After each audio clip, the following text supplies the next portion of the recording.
প্রিয় স্কুলের দিকে অপলক দৃষ্টিতে তাকিয়ে আছে এই শিক্ষার্থী। একসময় যে ক্লাসরুমে সারি সারি করে সাজানো ছিল বেঞ্চ, আজ সেই কক্ষই ধ্বংসস্তূপ। সাদা দেয়াল এখন বিবর্ণ, শখের দোলনায় নেই হুড়োহুড়ি। ওই দিন আমি ওই জায়গায় দোলনায় খেলতেছিলাম, তারপর আমার একটা বড় ভাই আমার ডাইকা তারপর হায়দার আলী হোস্টেলে ওই জায়গায় নিয়ে গেছে, তারপরে যে বিমানটা পড়ছে। যে বাচ্চাগুলো নিজের চোখে দেখছে, আমরা যারা ফেস করছি, যে টিচারগুলো দেখছে, তাদের পক্ষে এই ট্রমা ভুলা কখনো সম্ভব না। মাইলস্টোন স্কুল অ্যান্ড কলেজে বিমান বিধ্বস্তের পর নিজের স্কুলের এই অবস্থা দেখে হতভম্ব শিক্ষার্থীরা।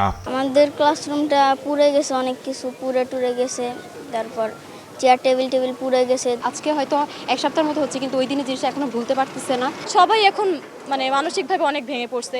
স্কুলের উপর দিয়ে বিমান চলাচল একসময় নিত্য নৈমিত্তিক ব্যাপার হলেও এখন আকাশে শব্দ হলেই তাড়া করে অজানা আতঙ্ক। বিমানের সাউন্ড শুনলে সবাই দেখি কি আকাশে বিমানে কিছু হইতেছে কিনা। প্রতিষ্ঠানটিতে আপাতত শিক্ষা কার্যক্রম বন্ধ।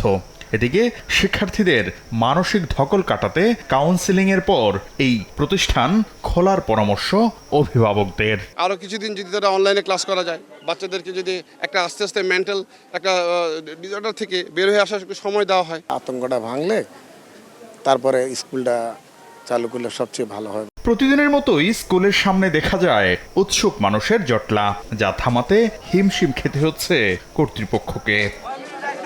শাকির আহমেদ, সময় সংবাদ, ঢাকা।